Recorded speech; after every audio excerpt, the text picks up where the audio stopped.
լաբորատորիայում, որպեսզի պատրաստենք մաշկի փափկեցնող քսուկ, որը պատրաստել ենք ալոյինից։ Քանի որ մեր կենսաբանության նախագծայինի աշխատանքը մաշկը եւ նրա առանձնահատկությունն է։ Մեզ հարկավոր են գլիցերին, փափկեցնող յուղ, բժշկական սպիրտ եւ թորած ջուր, եւ հիմնական բաղադրիչն է բուսական ալոյինը։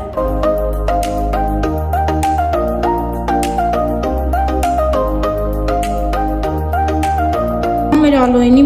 մզվածքը լցնում ենք սանդղակի մեջ։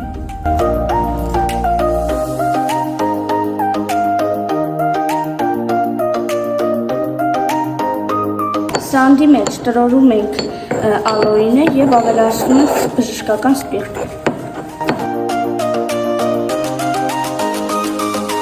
Բժշկական սպիրտ ավելացնից հետո ավելացնում ենք մի փոքր թորած ջուր։